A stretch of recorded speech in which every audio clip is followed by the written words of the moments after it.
countdown to the last comic shop in 5, 4, 3, 2, 1. Jingle bells and smells like the Batmobile wheel and the Joker got away. What's the next line? What is in this eggnog? Oh my God! Is it lighter fluid? It's J.A.'s homemade. I told you, you could start cars. I tell you what it is. It's made from real raw eggs. I spilled some on my lap and it burned a hole in my pants. Welcome back to the Last Comic Shop podcast. It is our annual office Christmas party. This isn't an office. We don't have copiers or printer paper or anything like that. We got comic book paper, garbage paper that Chad likes. The newsprint? It's just the four of us here. Our wives won't even come to this party with us. They won't do it. Well, I'm glad that you all stopped by. I'm the host with the most, Andy Larson. I'm joined by Chad Smith, J.A. Scott, and the wonderful Mikey Wood. And again, happy holidays. We're hoping that you're getting in that festive mood as it gets closer to Santa Claus gifting us with all wonderful comic book treats, hopefully. Yeah. There you go. We're here in DC Ember, where we are celebrating all things DC, including the weird stuff. Did you guys see the Merry Little Batman on Amazon? No, I've not. Just the commercials. Batman gets a goatee. It's all about Damian Wayne becoming, junior Batman. So he has a goatee. So he's like the Mirrorverse Batman? Did he come over and thinks it's more intimidating. But yeah, it's weird. DC's doing a lot of weird stuff these days, and I am here for it. Oh, boy. They had a weird Aquaman cartoon a while ago, too. Yeah, that actually wasn't too terrible, if I remember. I watched all 3 episodes. There were only 3 of them. But it was that similar Thundercats. Yeah, the people who complain about it on Twitter refer to it as the Cal Arts style. Because a lot of those animators come out of the Cal Arts school, but I don't know if that's accurate, but that's what they complain about it. When grown men complain about children's television. Oh, well, we're hoping that you find something to fill your stocking with holiday cheer over the next couple of days. Maybe it's this Batman. Maybe it is another Tom King story. That's right. As you may or may not know in the Last Comic Shop, we love Tom King, and we've read a lot of his books. I'm actually not sure if there's any creator that we've done more books of on the Last Comic Shop podcast than Tom King. Like, I keep making you do Mark Russell books. Well, we did the X of Swords, so if you count those books individually, that was a lot of Hickman. It is a lot of Hickman. Lots and lots of Hickman. My friend Dave in Australia, hi Dave in Australia, wants me to get into the Hickman X-Men, and I'm like, okay, let me take a look. And it's like, I need like 6 years. Yeah. To read. Like, it's a lot.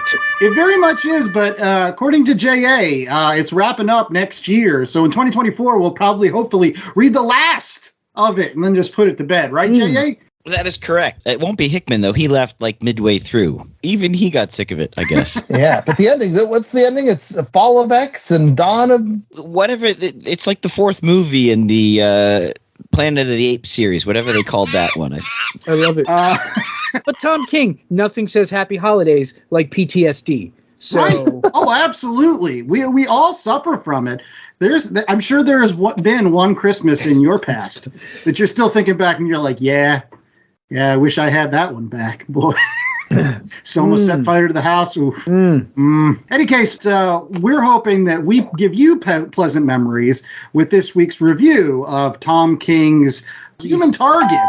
So without further ado, J.A., who did Tom King work on this 12-issue maxi series with? He worked with Greg Smallwood, who did all the art and ended up winning an Eisner for Best Artist on the series. Clayton Cowles provided lettering. Ben Abernathy was the editor, and Ben Mears the assistant editor. That wasn't the only Eisner this particular series won, right? No, it also won Best Limited Series. And I don't know if I should spring this on you. There was a one-shot Tales of the Human Target. I did read that as part of our reading. Did you? Look at you guys with the extra credit. I didn't read it. It's also really good. It's got different artists in it, though. You get your Kevin McGuire, Raphael Albuquerque, Mikel Janin. But I don't think it's essential, is what it was all prequel stuff to the story. Stuff. Yeah. Okay. Well, without further ado, let's go ahead and get that 10-cent synopsis with Mikey Wood. What happens in these 12 issues now that we know who did it and all the awards and accolades? Yes. Well, Christopher Chance, the human target, a man who disguises himself as you so that he gets killed and you don't, is poisoned by a poison that is meant for Lex Luthor, and he wants to find out who done it. And in the midst of these 12 issues, he runs, I would say, afoul of the Justice League International, the Bwahaha Keith Giffen era, which is my favorite Justice League, and runs less afoul with one in particular named Ice. And it's very film noir-y and very awesome and wonderful, and it's great. Yeah, because he's got 12 days to live, so every issue is a day in the life of his eventual death, essentially. Yes. Yeah, except for the last one because he's dead. He's on the bed in the last. I never know how. I'm not going to give it away, but he's in more than just. I just gave it away. He's dead. He's dead. Come on. Oh, right. Well, we're going to start off this week's show with J.A. Scott because I feel like I want him to give his thoughts about like this book and its film noiriness. I loved it. I was reading it. I had Spotify open, threw on French and Italian film scores from the 50s and 60s, and it matched perfectly with the aesthetic that Greg Smallwood had going on here. It is very film noir, but like 60s film noir, not 40s film noir. Right. Throughout the entire book, the human target, Christopher Chance, walks around in a gray suit, which is just obviously completely aping Sean Connery's suit from Really? James because Bond. Every single time I saw Christopher Chance, all I could think of was George Clooney. Clooney from Out of Sight. Out of Sight. Yes. Like that's right. Like that's what you see. Like I'm not going to say that Greg Smallwood aped him, but like you could tell like if there was a movie made of this series, you had to. Clooney's got that classic Hollywood. He's like today's Cary Grant. Yeah, he's the closest thing that we can get, and he doesn't do anything. And I wish he did more. Nespresso commercials. He does. That's true. And he owns an island in Italy. So I guess when you own an island in Italy, you don't have to do much. And it's a major reason why it was so believable that like Ice would drop her panties at the heartbeat. She was just like, whatever. It's George Clooney. Like, where am I going to go? What else am I going to do? Fine. You only have 12 days. I'll live it up for 12 days. Take hot showers. When it comes to this particular book, I have two piles, right? Because I have to. Now I've read too much Tom King that I have to actually start thinking about these books critically, right? So I have two piles. And in the one pile, I will say the Greg Smallwood art just, it is at times. There's a scene with fire. I think the line is, you want to kiss me now. It's a full page spread, and I'm not going to tell you what's happening in it, but it's hot. Smoke. Hot. So the Greg Smallwood art is definitely what brings you to the yard. Now, whether or not the Tom King writing keeps you in the yard, that's up for a little bit of debate for me. And I'm just going to throw it out here for conversation that at this point, I've read enough Tom King to say to myself, this seems like other Tom King books that he's done. It's not to say it's bad. One of the wonderful things about Tom King, in my opinion, is the fact that he can weave superheroes into like a film noir story and you don't miss a trick, right? Like he's able to take these certain characters from the JLI, change their personalities a little bit, and then make them fit the rules of a classic film noir script. Like Guy Gardner plays a pitch-perfect dirty cop, right? Like he's the dirty cop. And then you got Fire, who's like the real femme fatale, and Ice, who's kind of the sweetheart, walks into the office kind of femme fatale. But you get both kinds. And then you get Ted Cord, who's like the millionaire, nice industrialist guy that walks around naked in front of everyone without caring. Yeah.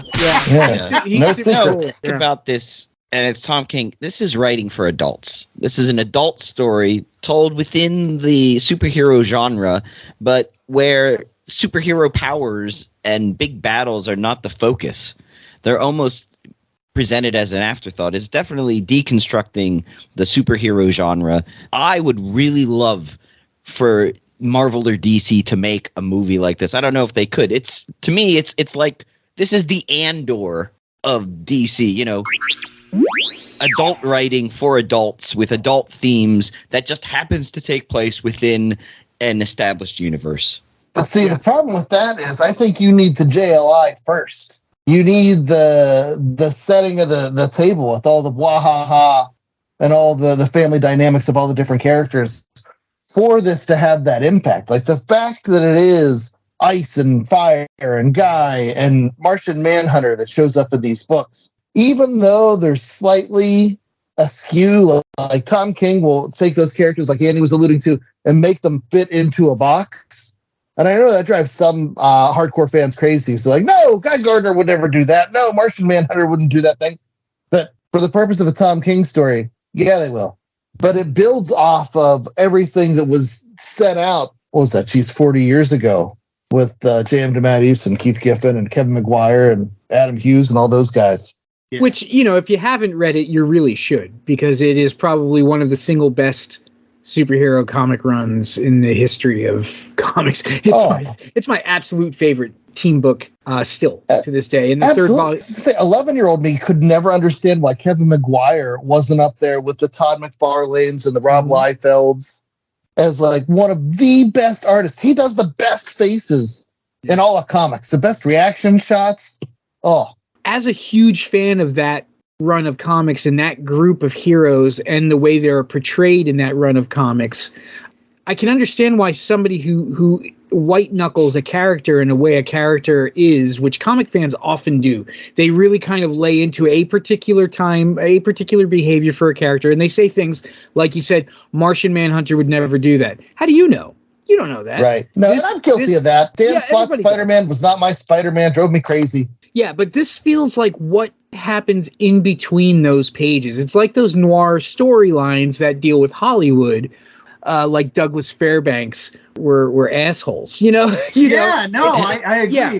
Some of the stories you hear about Errol Flynn, that's why they call it In Like Flynn, like because of like all the stuff that was going on behind the scenes with that guy. But I will say this, so that's in that one pile. I want to get back to the other pile with Tom King. And one of the things that actually it was a little bit of a detriment for this book, I'm going to throw it out here because I'm wondering what J.A. thinks, is this had what I would call my Chad Mystic River moment, right? Chad has told this story all the time about how he watched Mystic River and everybody said, oh, Mystic River was such a good movie. But he figured out what was going on in Mystic River like 15 minutes in. And at that point, he was just like, no, that's not really what's going on. No, that can't be. And turns out, yeah, it was. I won't lie, and I'm not going to give it away, but by issue 2, I figured out what the heck was going on. And by the end of it, when I found out, yeah, I was right, I was kind of like, is that it? I could go that way. Is that it? I mean, it is classic film noir tale, and Chance, the human target, knew it too.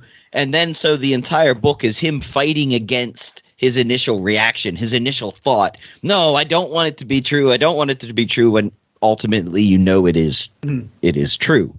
I found it slightly off-putting how quickly Ice went from obviously doing a setup bit to falling deeply and madly in love with him. I mean, this is 12 days, right?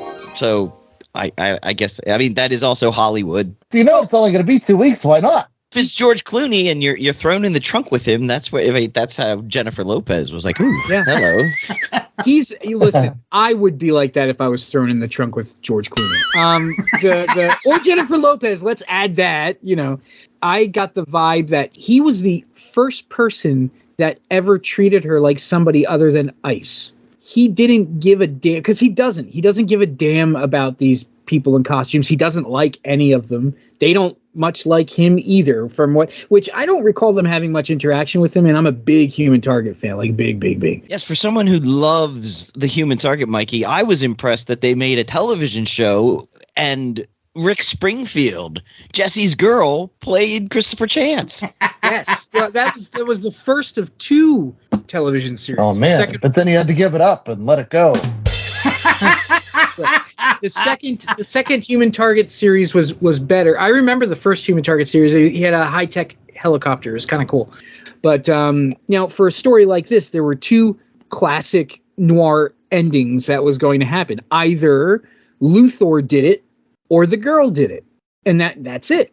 That those are the 2 options that you have there in this type of story, and it is a trope, but it's a classic trope, and it works. It works every time, Yeah. So could you see it coming? Yeah, but you know what? So did he, and it was him coming to terms with the truth that made that second half of that book so intriguing, because he knew it. Like he knew from the get-go. But right, and the thing for me about this book is, and I'm sure it was the same for Ice, so much of it is that vibe. Like, Tom King is writing a noir story. He's hitting the noir beats.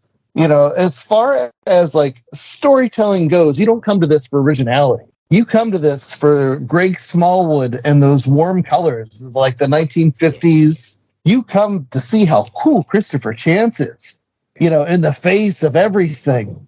You come to see him walking up to a guy in a diner and punching him in the face because he thinks he's Batman. Yeah, and you never really find out. Like, did you guys get the vibe that it was? Like, I still wonder. No, I thought he was just unhinged. That was like a moment when he was just so paranoid. I'd like to think that that's actually him playing a Matches Malone thing, and like the fact that he knows that Batman does Matches Malone is also pretty awesome, because he's like, the matchstick is missing, but I know who the hell that is. But yeah, you come for those things, and then you stick around for that issue where he's fighting Martian Manhunter, and he's training to deal with people that could read your mind. Yeah, you give up the most important thing. Otherwise, when you're trying to hold on to that important thing, they end up getting everything else from your mind. I'm sure that comes from like CIA training stuff. Yeah. And that's why, and I know this is one of Andy's bad piles. That's why he keeps repeating the thing about his dad throughout the entire book, which if you're not really all that deep into those kind of storylines, but like it's almost akin to, I'm the best there is at what I do, and what I do isn't, Wolverine says that every single time he's in a book, like every single time he's in a book, and we know that. But in this case, he's repeating this moment in his life because he has to. That's his anchor. And that's, And I am glad that you brought that up, because, again, on my initial reading, I won't lie, that was part of the bad pile for me. It was like I didn't really need to hear about the dad one more time. Like, some of the stories were good. And that's the thing. Like, again, this is still a wonderful book. This is probably head and shoulders above most other comic books that I've read this year. So even if things are in this other pile, it's because I'm comparing Tom King to Tom King at this point. And I'm just simply saying. Gives you Gnort as Mog, half man, half dog. I forgot about Gnort. It was wonderful. It was wonderful. But, sorry, Andy. Go ahead. No, it's all right. But that's the thing. Like, after a while, there's another King in literature that I'm a fan of. I'm a fan of Stephen King. Read a lot of Stephen King books, right? After a while, I start to say to myself, hey, I like Stephen King books. There are some Stephen King books that are better than others. Not to say that Stephen King overall isn't better than a heck of a lot of other writers out there. I would still rather read it. It's the same thing with Tom King. I'd still rather read a Tom King book. It's just now I'm starting to compare him to his other iterations. And I will say this, though. I really do love the fact that a lot of Tom King books are thematic, and he continues that with this. I like the fact that he spent one issue talking about one member of the Justice League, and you get the cover with Greg Smallwood and that character, and so it really does highlight those different personalities. I like the fact that he brings in the fact that the Justice League International is a family more than a superhero team, which you really get in that Red Rocket issue. Oh my gosh. Yeah. I like when he beats the crap out of him at the end. He's like, "You just wasted a day, dickhead." He just hits him with that bottle of vodka. It was so brutal. And that's the one thing I did want to comment on. Did anybody else get the feeling that I could have easily seen this same book done by Ed Brubaker and Darwin Cook? Because it's a style. It's an exercise in style. It's that Westlake sort of school of writing that sort of like male dime novels, machismo. Yeah, it's Raymond Chandler. It's all of that stuff, And can I pause it? Like, there's nothing bad about that. If you can get a book by Ed Brubaker and Darwin Cook again, like, yes.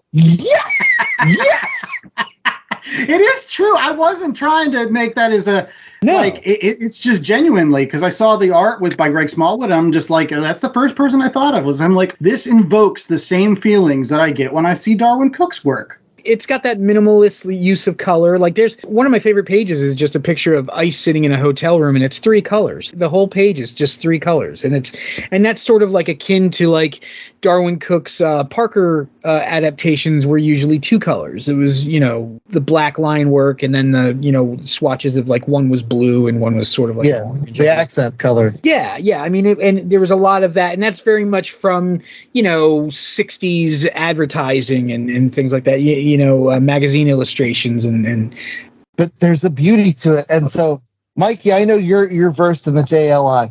If you were to sum up the JLI in 2 words, what would they be? It would be one punch.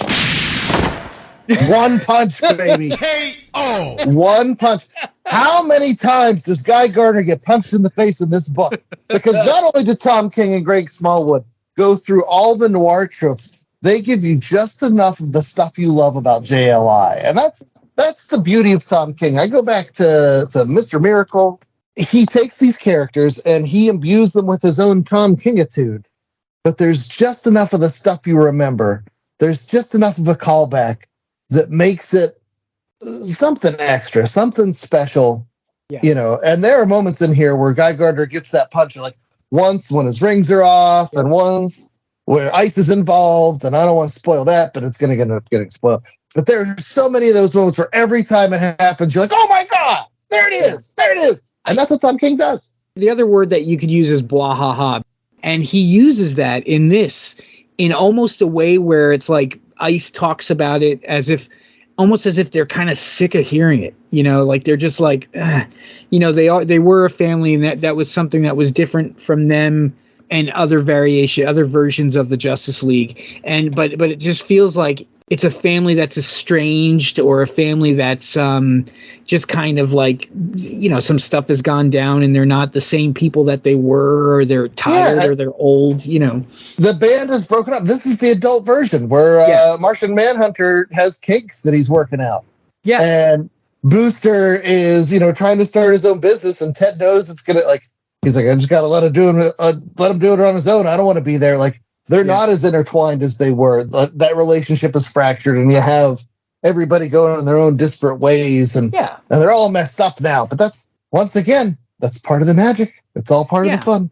It's the Beatles. It's the post-breakup Beatles. It's like they, will you get back together again? And the answer was always, do we want to? And then they just punch Ringo in the face again. They punch Ringo in the face. Take it, Ringo. That's right. Here I was thinking the 2 words was cooey cooey, but that maybe I was wrong. That's later on. That's Adam Hughes, and you're in the issue 30s and 40s by then. Which is also good.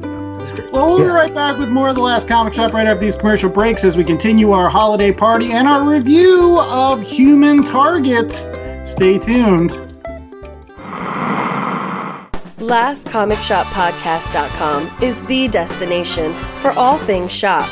Plan your week with upcoming show schedules, the latest books, recommendations, and chatter from the crew. Subscribe to the show on all major podcasting platforms from one convenient location. Show your support and browse the merch store. T-shirts, tanks, hoodies for the fam, coffee mugs, magnets, totes, and more. Check out exclusive content through the show's YouTube channel and follow the pod on Instagram, Blue Sky, Threads, and others. All this and so much more at www.lastcomicshoppodcast.com. www.lastcomicshoppodcast.com. Hazel always knew there was something special about her cat Mooney, but she's still shocked when Mooney opens his mouth to tell her he's just had a vision. An ancient evil has awoken after centuries of sleep, and only one man can stop it, the legendary warrior Beowulf. Unfortunately, it's been over 1,000 years since he slayed a dragon, and he's been reincarnated as this guy. His name is Victor, and he's more unemployed millennial slacker than mighty warrior. Go to monarchpublishing.net for a free sample comic. All right, guys, we's back with the more of the Last Comic Shop. Oh, way too much eggnog. Way too much eggnog. Look, some dancing in the new old-fashioned ways. Read the room. And now it's time for ratings. Yes. Jay's got our 1 out of 4 scale this week for Human Target. So, J.A., what are we rating this? Well, that's funny you should say that, because I went through various things. There's so much happening in this book, so many little moments. I like the one punch. We could have done how many punches in the face can you rate it? But I didn't know that was a JLI thing, and I still enjoyed it.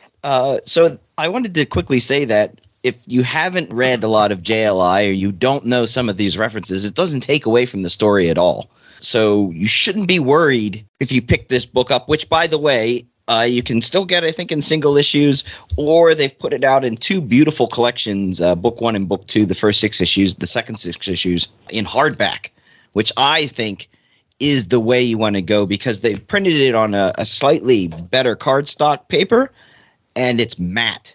Oh, that would look cool, though. Yeah, and this is very similar to the sort of the matte pages on those Marvel Penguins books. And it's just perfect for Greg Smallwood's art. Hold on. With all that said, I almost wanted to go finger lighters for fire, because every time she lit a cigarette, that was so sexy. That's what femme fatales do. They just light cigarettes. We're going to go with ice showers. Oh, yes. Ooh. I don't know which scene was hotter. Like, she just gets up and he's in the shower and she's just like, yep. Yeah, no, it was when he was coughing the first time and they're swimming. There you go. I was going to say, not when Blue Beetle strips down and then 3 pages later they fight a bear.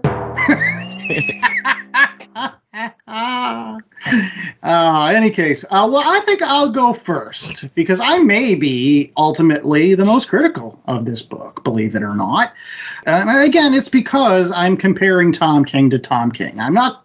So anything that I give this particular book is not how I would compare it if I don't know, against other things. It's like this is Tom King's own scale. And so I am going to give this, on a Tom King scale book, probably about a 3.25.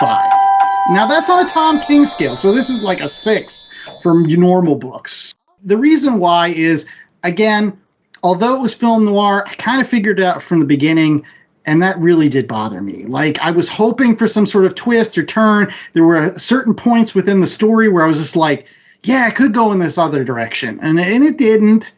And maybe that was on purpose, but at the same time, it just didn't do it for me. The other thing was, although, yes, we've explained why he keeps on talking about his dad, maybe I've got dad issues of my own. And so, like, hearing about, you know, how this moment with his dad has fundamentally changed him, and the PTSD that the guy's going through, obviously, because of the way his dad left this mortal coil, that also kind of rubbed me a little bit, you know. But what I will say is that the Greg Smallwood art is Eisner Award winning. You should check out this book for no other reason than that art.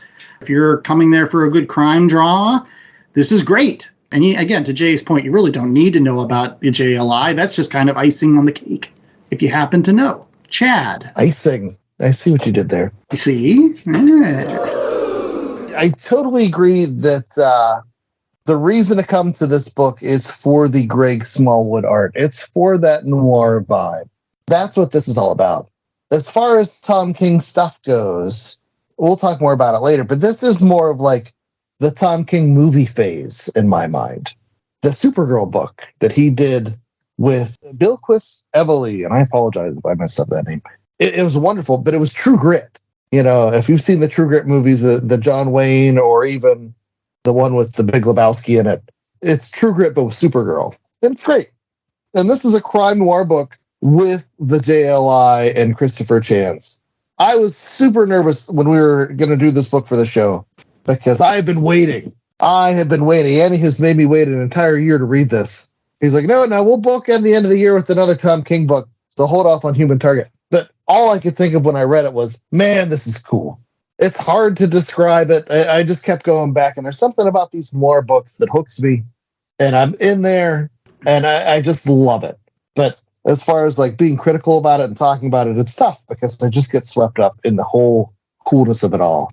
And the colors that Greg Smallwood uses, I don't think we could sing his praises enough. But going back to the points Andy brought up earlier, if you're comparing this to other Tom King works, I do think this is lesser, not because of the art. I think the art is wonderful. I think Greg Smallwood art is superior art. But the fact that it is, quote unquote, just a noir story, even though it's a very good one, that knocks it down just a slight peg for me. So I'm going to say 3.75 ice showers. Pass the salt. All right. J.A., what is your rating? You guys have both had way too much eggnog and not enough nice little bottles of neat scotch on the rocks because this is a 4. It's obviously a 4. All those minor flaws aside, it tells a wonderful story. It's adult writing written for adults in the superhero genre. Yes, it's film noir, but it's really good film noir. You go to see a film noir movie because you know it's film noir. And then you enjoy the twists and turns as you go. You figure it out early. You figure it out late. There's so many great moments. We didn't even talk about the last scene in the book, which is another classic film noir trope with Lex. I love that. I was like, oh, that's so good. So the dame comes back. Yes, all that good stuff. And you know, I guess we're trying to avoid the spoilers, but that moment that there was the shattered on the ground and then it starts melting. Oh yeah, that was so great from an artistic point. I was laughing. I don't know if you're meant to be grossed out by that, but I thought it was kind of funny. But that's what Tom King does. He mixes the humor and the pathos. And I have to admit, the only time I was not a fan of sort of the characters, it was when they're in costume. They look so out of place, like Ice's costume versus when she's in a nice little dress that Jackie Onassis would be wearing. All right. Well, Mikey, why don't you bring us home? What is your rating? Oh, man.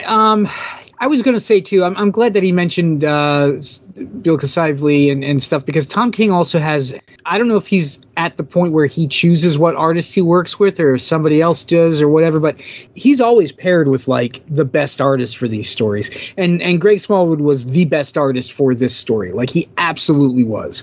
Just like, you know, Clayman was the best artist for Batman and Catwoman. And so, yeah, it's a 4 for me, too, because it's a whodunit revenge tale set in this superhero world with characters that I already love.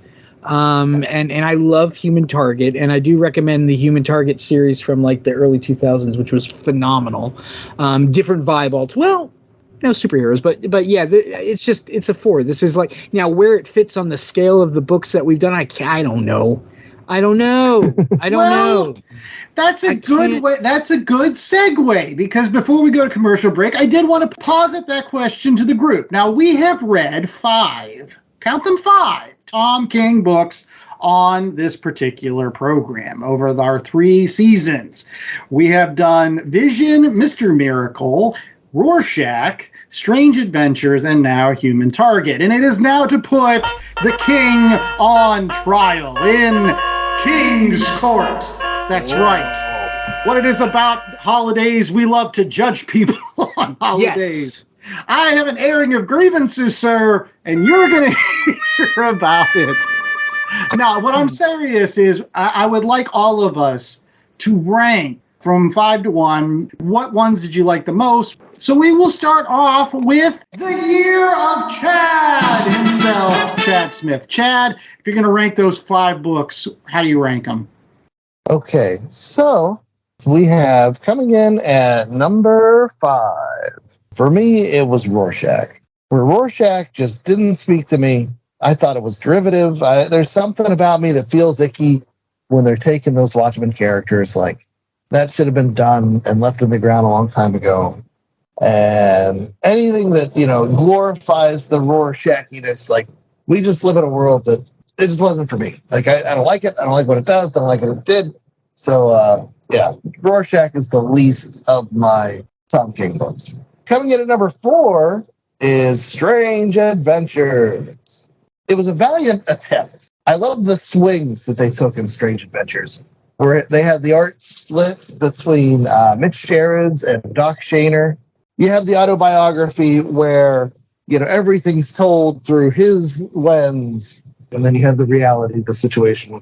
It was a unique experiment that combined those things, and I thought it was very thoughtful, but at the end of the day, I just wasn't as satisfied with the story on it. Number 3 was going to be The Human Target. I feel badly, but Human Target for me is more about the art and more about the mood than it is about the Tom King. But he really does a great job hitting those notes that they can be silly and then dramatic and then silly again. And so his skills are in play there. But at the end of the day, I felt, similar to Supergirl, was very good, very high quality, but it was just a thing. It was just filmed alone.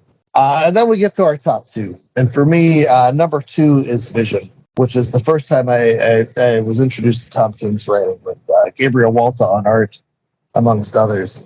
And that was just taking the whole what is a superhero and spinning it on its head, making it that family drama, that fish out of water. Every issue of that book was wonderful, but not as wonderful as my number 1, which is Mr. Miracle, which I put this up there on the shelf with The Dark Knight Returns, with The Watchmen, with the Stan Lee, Steve Ditko Spider-Man. Like, it's the best of the best of comic books. I think every time I read Mr. Miracle, I find more things in it. I've spent hours poring over that book. I had my own crazy string push pin board, coming up with theories and ideas about what this means and when the eye color shifts, what's happening there, and is this a metaphor for this and all this other stuff. And then I talked to Tom King in real life, and he's like, "You're a crazy person." But Mr. Miracle for me is the transcendent one. So wow, very cool. J.A., what's your ratings? All right, so I'm also putting Rorschach 5. Just didn't speak to me. I felt Tom King was a bit hamstrung by sort of the story that DC wanted him to tell as well. So he wasn't able to really break out as much as he could have. For number 4, I had Vision. Of the books, it never really talked to me so much, and I got it, I understood it, but I don't know. I even had to go back and look at what the story was about. I couldn't remember, so that's how much it didn't talk to me. I didn't remember it that well. 3, Strange Adventures. I love the 2 art styles. That's an example of having 2 artists on one book where it works. Just the whole idea of this is how you see yourself versus reality was very interesting. Human Target number 2. I think one thing that got left over, yes, the plotting felt maybe a bit paint by numbers, but there was some really, really good dialogue. Spot on. And then number 1, by far and above, the space between 5 and 2 versus the space between 2 and 1 is huge. Mr. Miracle. All right, Mikey, is Mr. Miracle on the top of yours too? I can't do that. I can't do this. I can't do this. You're asking me to choose who my favorite Mouseketeer was. You're asking me. It was Christina. That's true. Actually, my favorite Mouseketeer was Allison, and she was in like the 1978 version. But anyway, I can't. I don't know, man. I can't do it. I'll have because it probably changes every day. Like I think to be safe, I would say probably. Oh man, god damn it. Maybe Chad's list, but as of tonight, I might switch Rorschach with Strange Adventures because I thought Rorschach was very clever and they did some interesting, bizarre, bonkers stuff with it. Yes. And it's pretty. But I don't know, man. I don't know. I can't really do it. I read Human Target again. Like I read it when it came out, and I read it this, you know, for the show again. And I closed that book, and I was like, other than like Dark Knight and Watchmen and things like, this is my favorite miniseries ever. Like I just love it so much. But then I put it down. And I'm like, yeah, but I mean, honestly, Tom King's very divisive among comic book fans. Like very, very divisive. And I've never read anything by him that I didn't like. Like down on the bottom would be like Grayson and Omega Men and things like that. But they're still really, really good. Like they're still very. So it's really hard for me to do. Like I'm a big stan for Tom King. Yeah. All right, Andy, you're left. What's your list? Oh boy. Well, you know, before we go to commercial break, let's get the definitive list right here. Coming in at number 5 is Strange Adventures. Just it was clever, and that Duck Shaner art. Boy, that was pretty. But I was looking for something else in that series, and I never really got it. Number 4 is probably Human Target. It's film noir. It's really good film noir. Got some great dialogue, but I saw it coming like a freight train down the tracks. Number 3, I think I'm actually going to put Rorschach right in the middle. I think the only person on this show that liked it, especially the stuff about Otto Bender. That stuff was super interesting. Just and as a comic. True. That was true. Yeah. Frank Miller and all that stuff. That was great stuff. Great stuff. Vision number 2. People may be surprised by that, just how much I love the Vision, but like really, the standout issue from that series wasn't even the one Gabriel Walter drew. It was issue, I think it's 7, which is like the interlude issue where it's just about Scarlet Witch and Vision's relationship over the years. That has one of the best covers too, by Mike Del Mundo. So that was my wallpaper for a little while. And number 1, I like Head and Shoulders. It's the magnum opus. It's the best book we read in 2023. And it was Mr. Miracle. By far one of the best books ever written. And I don't think Tom King is ever going to write as good of a book as that one. So hang your hat on that, Tom King. And we'll be right back with more of The Last Comic Shop right after this commercial break. Ooh. Hi, it's Carlo Calantuan, Last Comic Shop podcast listener and comic book tragic here in the Philippines. Mabuhay! When I'm in the US, I'm always on the lookout for a good deal on boards, bags, boxes, and all other manner of comic book related supplies. And that's why I love to go to bcwsupplies.com and use the promo code LCSPOD to get 10% off of all my orders. Not only do I get a discount on everything I buy at BCW, but I'm able to support the podcast when I use LCSPOD at checkout. So if you're in need of comic book supplies, head over to bcwsupplies.com and use the promo code LCSPOD. Oh, and guys, I'm still waiting for that Tressie review. Come on, when is it?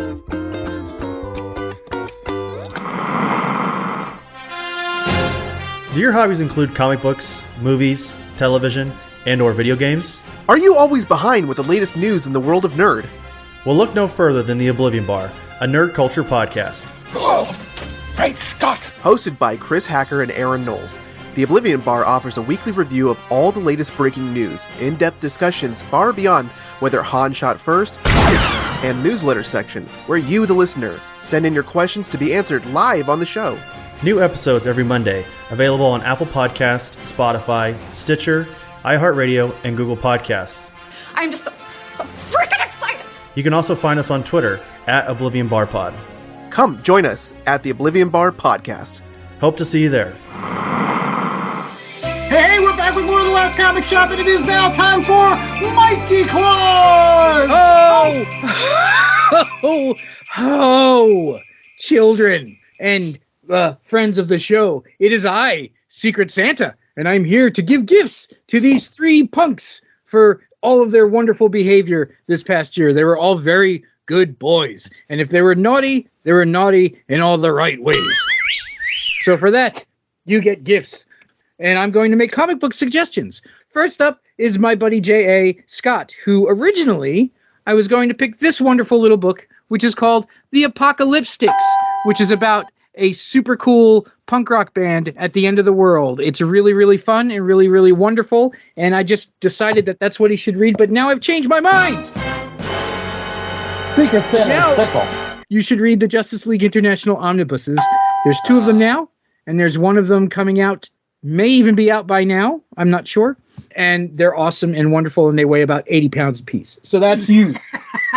Next up is my friend Chad. And Chad, I don't know if you've read this already, and if you have, I'm sorry, but I know how much you enjoy all ages books and books that appeal to people. So I am choosing Delilah Dirk and the Turkish Lieutenant by Mr. Tony Cliff.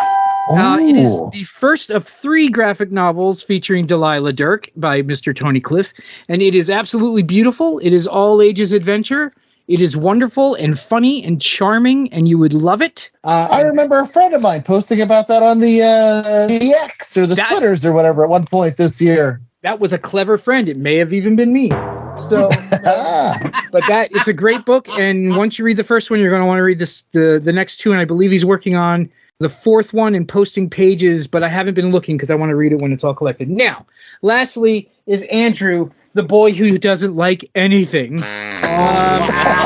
No, you do. I'm such a Grinch. You are. No, I know how much you enjoy, like me, pulp fiction-y kind of stories. Like you enjoy The Shadows and The Green Hornets and the things like that. So I want you to read Grim Death and Bill, the Electrocuted Criminal by Mike Mignola and that other guy down there, Thomas Snagowski, however you pronounce it. Wow. It is a wonderful, wonderful film noir style book about an undead PI and his equally undead partner fighting evil. Thick-looking book. It is a thick book. It is a book with words and pictures, but not a comic book. So you're going to have to. Wait a second. You can't do this on the toilet. You can't. And I get literature. What is up with this? You do. You know why? Because you read too many comics. That's why.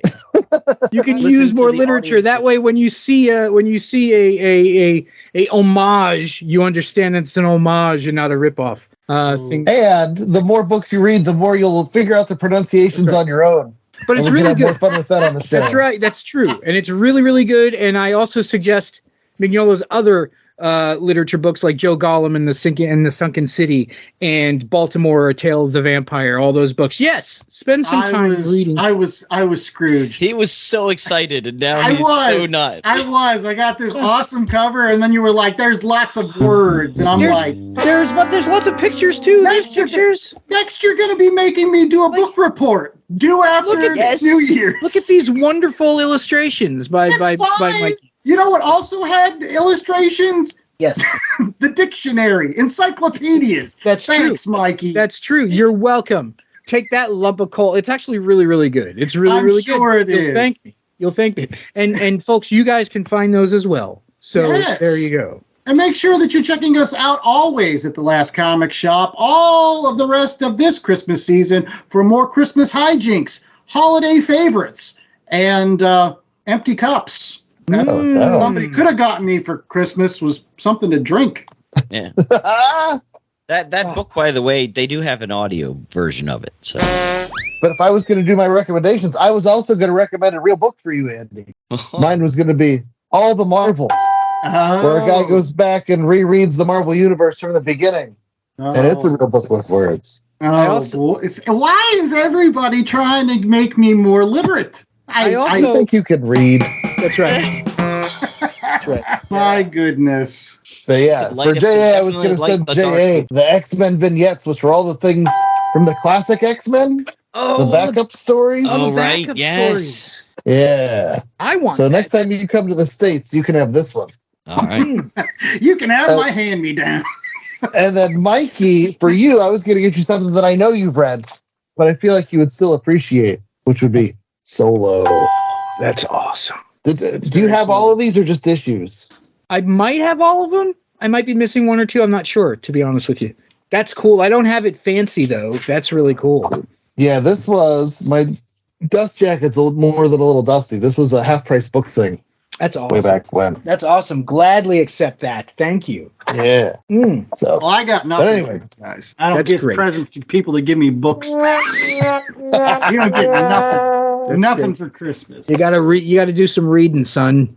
I do. I really legitimately do have to do some reading. I got that Strange Death of Alex Raymond last year. I haven't touched it. The whole year went by. Didn't even touch that book. I have to stop buying stuff. I just have to start reading stuff. Yeah. And we are hoping that you enjoyed the gift that we give you every single Tuesday, and that is more episodes of the Last Comic Shop podcast. Again, we're going to be around for a whole other season starting January 2nd. It'll be for season number 4, plus another show next week, too. Yeah, we're going to be here, giving you comic books, treating you right. So hopefully you will not bah humbug us, and you will rate, review, and subscribe, and, share that wonderful Christmas feeling with us, please. There you go. And I was going to say, in classic Chad fashion, I do have a present for the audience, but it's going to be a week late. It's going to be our data review. Year-end data next week. We are the Last Comic Shop podcast. We don't want to be the last comic shop. So we always ask that you guys go to your local comic shops, or you can find things that we read this week, like the Human Target series. We also had our wonderful recommendations from our Secret Santa Mikey, included the Apocalyptics, and then that was tossed aside for the JLI. And then Delilah Dirks and the Grim Death and Bill real book from Mike Mignola. It's a real book. We don't know what to do with those. That waits for you potentially at your local comic shop. But don't stop there. You can also go back to our website where folks can find what this week, J.A.? Well, we've got always links to our merch store. You can get tote bags. You can get our Christmas-themed T-shirt, coffee mugs. This week only, gray suits. That's right. Do you want to look like George Clooney? Well, you might not, but at least you'll have the same gray suit as him. What if you want to look like? What if you want to look like Rosemary Clooney? She's a doll. She's in that White Christmas movie. I have to watch that movie every year. And we hope that you come back to the Last Comic Shop again next week for the data review, plus Catwoman Lonely City by Cliff Chang. That'll be wrapping up our DC Ember. Until then, I was the host with most, Andy Larson. I was joined by Chad Smith, Jay Scott, and the wonderful Mikey Wood. And we hope that you stay safe, stay holly or jolly, and have a Merry Christmas! Let's go sled riding! Woo! Lonely City's a good book. I enjoy that.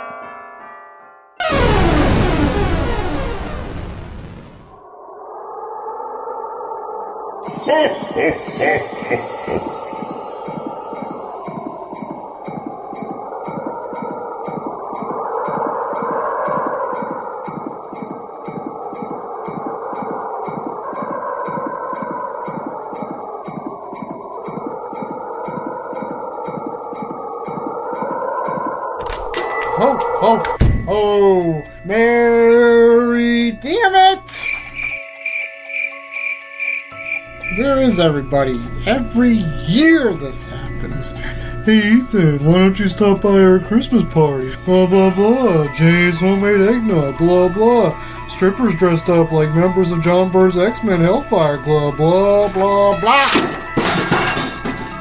Then I get here and it's all crickets and the smell of musty old copies of Patsy Walker. And I've got gifts! And some smash burgers and some Mick regular. Come on, man, not the Mick Ultra. The OG Michelob. Well, since they obviously played me for a chump, again, that just means I'll have to give these gifts to myself. Here's the first gift. Oh, great. An omnibus I'm never going to read. Alright, what's this one?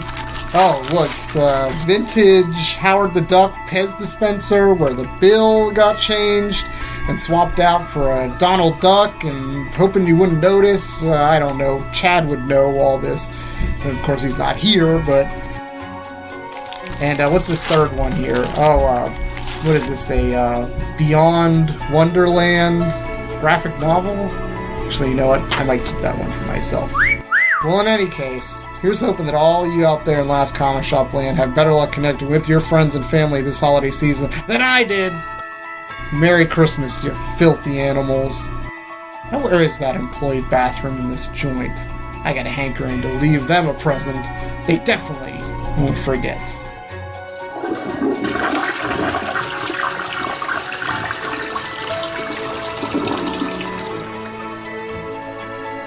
The Last Comic Shop was a 2023 Black Angus production.